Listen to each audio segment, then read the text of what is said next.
What's up, everyone? Davram from Davram Gaming here, and today I've had a lot of questions recently about installing Project 1999 and getting that game up and running on your computer so you can play EverQuest maybe for the first time, or even coming back to EverQuest and wanting to play on Kunark and Velios and not having to worry about future progressions, which means, things you might not have enjoyed. Again, I apologize for the green screen. It doesn't necessarily like the white background of the Project 1999 forums that much, but it is what it is. So if you go to project1999.com, this is the website that it'll take you to where you have all the information that you need to get to.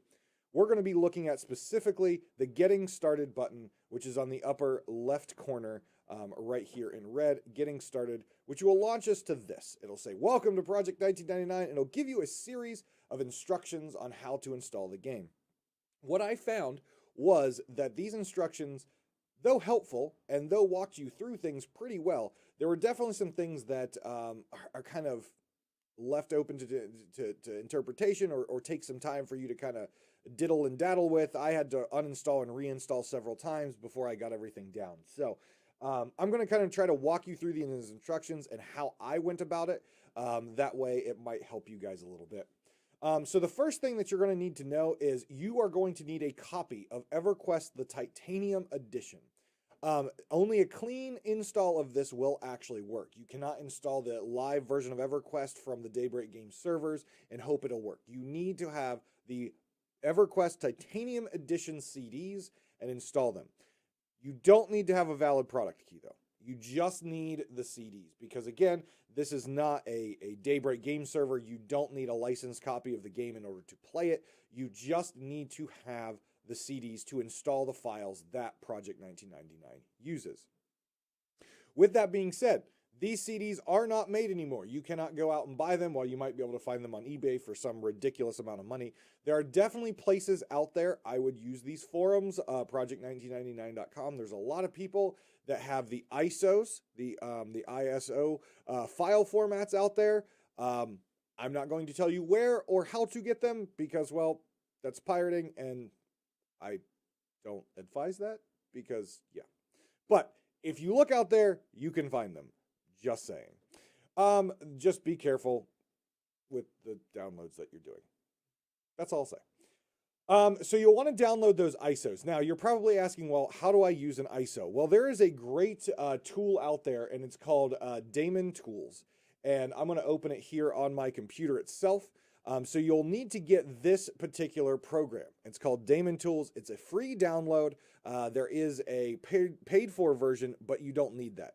Again, any version of Daemon Tools Lite is the version that I use, which again is the a free version. And basically what this is going to do is it's going to give your computer virtual CD-ROM drives, right? You don't have the actual CD, you have a image of the CD, an ISO file that you're going to be using. So once you have the game, the CDs downloaded, there are 5 discs that you're going to need. 1, 2, 3, 4, 5. You do need obviously all 5.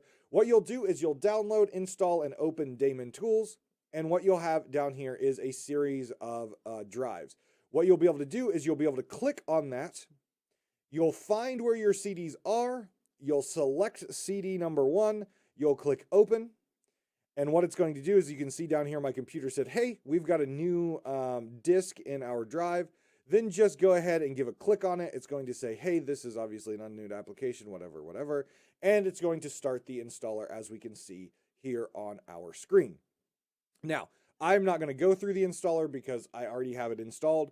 But follow through the installer. When it asks you to change disks, just Alt-Tab back here, eject the disk you're currently on, go to the next disk, and tell the installer, okay, I have the new disk in there, and it'll pick up from there.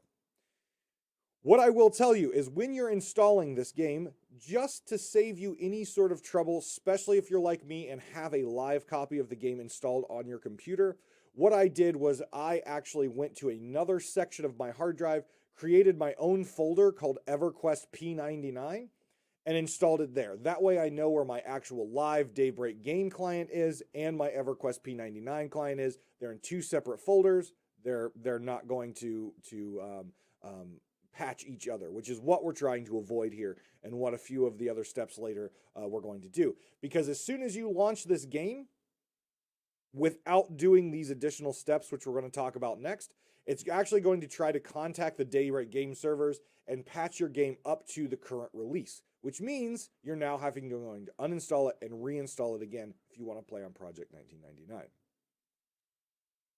Okay, so we're going to close Daemon Tools because we already have the game installed. Again, right here, big letters. Do not patch EverQuest. Don't do it. Just don't do it. You'll be very upset if you do. The next step in the process is actually patching it, not through the patcher, but manually patching it, okay? So they give you a file right here on the wiki. It says Project 1999 files, version 45. Download that. So if we go ahead and download it, it's going to be in a zip format. We can show in our folder here. We've got it right here. We've got all the updates and patching features of Project 1999.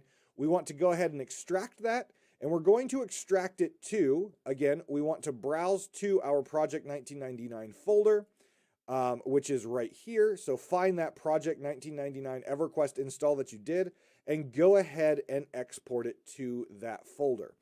This is then going to update everything you have in here for the recent update. As you can see, we've got resources, spell effects, everything right there. So everything in the zip file now will come into your Project 1999 folder, and you will be patched here. Again, do not run the patcher. Still, don't run the patcher. Okay. Once you've installed the Project 1999 patch files manually, like we just talked about, the next thing you're going to want to do is go back to that EverQuest folder that we've been using, and you're going to target a specific set of files. There are 5 files that you need to remove from this folder in order for this game to work. You can delete them or you can move them out. I elected to delete them. So we go to our EverQuest folder. Again, these files are already removed on my computer, but they're in alphabetical order so long as you haven't messed with how your computer, files things. You want to go for the arena.eqg, arena_environment emitters.txt, lavastorm.eqg, nectalos.eqg, nectalos_environment emitters.txt. Delete these files right here, right out of that folder. You're not going to need them because these are new aged files from Titanium that Project 1999 does not use. If you don't delete these, you will not be able to, as it says right here, access these zones. You won't be able to. The next step down, creating a forum account. So you will actually need to create 2 different accounts here. The first one, again, right here on project1999.com. Create yourself an account here. And then the second place, as the guide states, you will also need an EQ or an EQ emulator account link as well. That is done over here on eqemulator.org. So create an account on here as well. This will give you the ability to have the access to the login servers. So you'll need an account on both ones. What I strongly advise you to do, and what I have done, is when you set up your EQEMU account, right? So on this page right here, there will be an option to use a 2-factor authentication with your mobile phone. I strongly advise you to do this because, again, if someone gets access to, or you accidentally or trustingly provide access to someone thinking that they're going to, help you out or whatever to your account, don't do it. But if you do, or someone somehow does get access to your account, they can easily and could potentially do bad things on your account, lock you out of your account, etc., etc. So make sure you're protected. Set up the SMS phone number on there just so you have that 2-factor authentication. So that way, as long as you have your mobile phone, you're going to be able to have access to your computer or to your EverQuest account. And again, no one else is going to have access. The next thing that I do, so step 3. Step 3 is the step that I'm not a huge fan of because this is, again, editing the EverQuest Titanium file, trying to get it to connect to the appropriate things. I don't like that very much. So what I do is on the EQEMU website here, eqemulator.org, there is a place right here on the left-hand side called Tools Cheat Sheet, and it opens up to here.